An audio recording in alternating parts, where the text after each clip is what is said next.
Hey guys, what's up and welcome to this week's AP News. This week we have Kane, Joel and myself. To start this week off, we'll go with Kane on tech news. Thanks, Nate. So, 6 years ago, the F35 Joint Strike Fighter got a $1 trillion investment.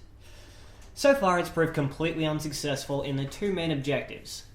It was supposed to be faster and more combat effective than any other plane on the market. It's failing horribly. The Pentagon's Director of Operational Tests and Evaluation, Michael Gilmore, declared this week that the most expensive defense program in our country's history will struggle in any dogfight against any significantly decent plane. That includes the F-16 from years ago.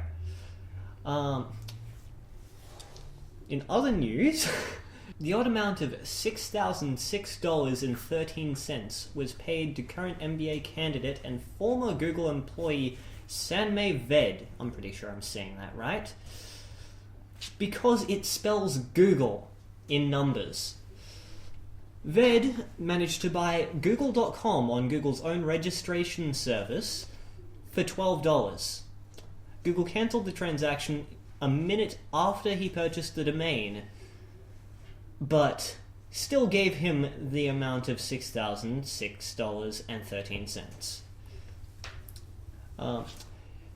Now, Ved decided to donate this reward, I guess you could call it, to charity, and Google doubled the amount. And leaving off on a bug note, Apple devices have recently been having an issue with the Safari web browser. It's the default browser on any Apple device, like the Mac, the iPhone, the iPad, just about anything running any form of Mac OS. Now, the Safari would crash and return them to the home screen when they attempted to open a new tab or search in the or type in the search bar. Apple has said that they have confirmed that the issue has been resolved. However, those still having problems with Safari should clear their browsing data from settings to complete the fix. If you want to clear your cache, you head to settings, you tap Safari, and tap clear history and website data. If this doesn't fix it for you, however, another fix is to disable Safari suggestions, which is a feature that preemptively guesses what you're going to type into the search bar or the address bar. If you want to disable that, head back into settings and Safari, then tap Safari suggestions and you've turned it off. Thanks, Nate. That's all from me. Thanks for that, Kane. You know, instead of Safari, I just normally use Chrome because it actually works. Anyway, next on, up to Joel on entertainment news. Thanks, Nate. Even though Deadpool is only 10 days away since we're filming here in Australia, that is the date, away, we can't help but talk about the great marketing for this fucking movie. A few days ago, these brilliant billboards started popping up over major cities around the world. We'll insert on screen now. As you can see, it's an emoji with a smiley face, a poop, and then L. And of course, Ryan Reynolds tweeted it saying, "Poo lol?" with a question mark. But Deadpool is now even topping himself. They're now releasing these PSAs, or public service announcements, and they're actually very, very well done. There's two of them, and they are kind of a bit funny, but they're actually apparently medically accurate, One, how to check for testicular cancer. Oh, holy shit, I slaughtered that fucking word. Cancer in your balls. And the other one is breast cancer. Both of these videos are actually quite funny, but as I said, they are medically accurate, and they're actually done very, very well. You can click on the links on the screen there and there to watch them. Just as a reminder, it is only 10 days away, and it does come out February 12th this year. Now, moving on to the new X-Files. It has smashed TV records. The first episode, called My Struggle, got a total of 16 million views, with the second episode, called Founder's Mutation, was watched by over 10 million. Keep in mind, that is just in the USA. so just USA statistics, that Fox estimates that around the world on the premiere, around 50 million people watch. Yet again, that does not include countries like Australia over here, UK, India, and some other countries as well, I believe. So the numbers could go up. I'm yet to see it, but I actually can't wait for the premiere to come back. Basically, I think they're trying to revive the whole thing because the movie, I think it was like the X-Files, I want to believe. I saw it. It was pretty garbage, to be honest. So I think they're trying to reboot, and apparently, looking by the statistics and looking at feedback, apparently it is pretty good. So, now moving on to probably the biggest news. Fine Brothers. If you don't know who they are, you must be living under a fucking rock. They make React videos, so I think they do Teens React, Kids React, they got a bunch of shit like that.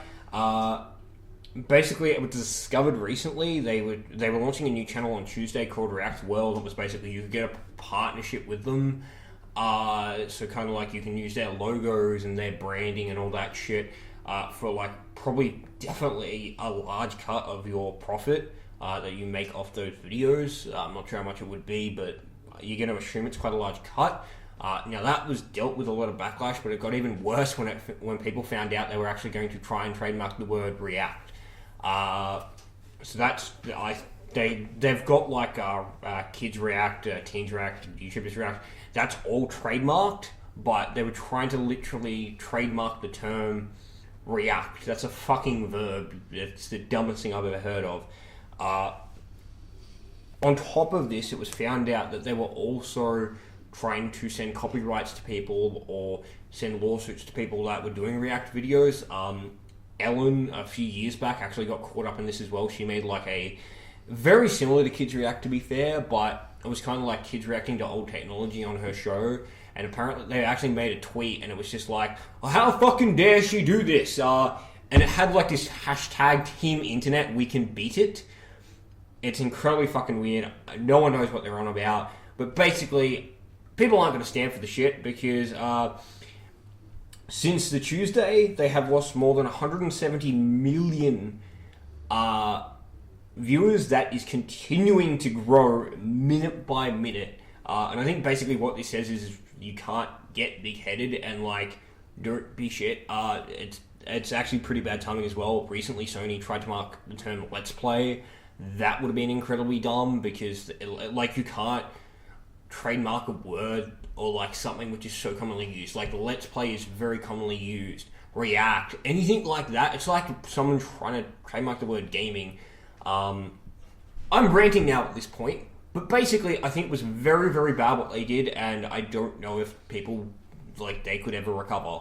But anyway, that's exciting. Back to you, Nate. Thanks for that, Joel. No problem. Now, on to my segment, gaming news. So this week we have ESO Thieves Guild DLC announced release date. Sorry, the Forza 6 Porsche pack got leaked, and our indie game of the week, Juno Jump. So let's start off with the Thieves Guild DLC for Elder Scrolls Online. So it will be coming to Xbox One, PC, Mac, and PS4 on March 23rd. It will contain brand new story content, new criminal activities, new 12-player trial, all new skill line, and Thieves Guild exclusive rewards and items. Next up is the Forza 6 Porsche pack. So it will all contain 48 new events, 20 cars from Porsche, a Porsche-themed multiplayer and single-player events, brand new track, Virginia International Raceway, and Porsche exclusive mods and badges.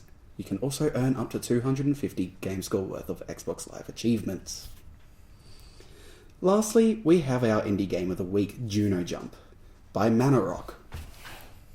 Juno Jump is an endless high-score challenge platformer using a simple one-touch control scheme. Jump your way through endless platforms while avoiding obstacles and collecting candy for score. Beat the challenge score to level up, increasing the challenge even more. Compete with your friends for the highest score and the highest level. Its features are endless randomly generated platforms and obstacles, highly challenging and intensive levels, 4 power-ups to activate, Easy to learn, hard to master. A prize spinner where you win power-ups and gems. Simple and tight controls, leaderboards, and it is all free to play. And lastly, we have Connor with the music news. Thanks, Nate. Today on Music News, Status Quo announced last tour, Coldplay released new single, and lastly, Rihanna releases album early. First today, Australian band Status Quo, probably most popular for their Down Down song, which has been used by Coles supermarkets for the last few years as their jingle, have announced their last ever electric tour. In an interview, Francis Rossi said, "We've talked about it for some time and have decided that it's time for us to hang up the electrics. It's getting harder and harder for us to play those shows. It's been 30 years since we last said we're stopping, but this time it's a final decision." After which, Rick Parfitt added, "We always thought we'd see a red light when it was time to stop. The show hurts now physically. It's hard to maintain that level of energy, and without that, it's not really a Quo show. So we don't feel we should continue. No doubt they will be missed by fans Australia and worldwide, regardless on how they may feel toward the band after the Coles sellout." Secondly today, Coldplay have released a new single which features Beyoncé. The song, Hymn for the Weekend, will be included in their new album, A Head Full of Dreams. The song is already out on YouTube with an amazing video, and the album has been on sale since December. A Head Full of Dreams is Coldplay's 7th album, and since its December release, the album has reached number 1 on iTunes in more than 90 countries and sold over 3 million copies. It has also helped Coldplay to their current position as Spotify's most streamed band in the world. On Sunday, 7 February, the band will headline the prestigious Pepsi Super Bowl 50 halftime show in Santa Clara, California, watched by an estimated worldwide TV audience of more than 160 million. So any Coldplay fans should watch the Super Bowl this year. And last today, Rihanna's new album was released early after Tidal leaks the track list.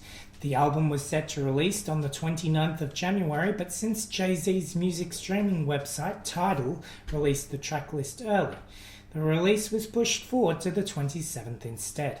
The mistake came just hours after Rihanna had released the single titled Work, featuring Drake, which was set to appear on the album, which is titled... The album is titled Anti.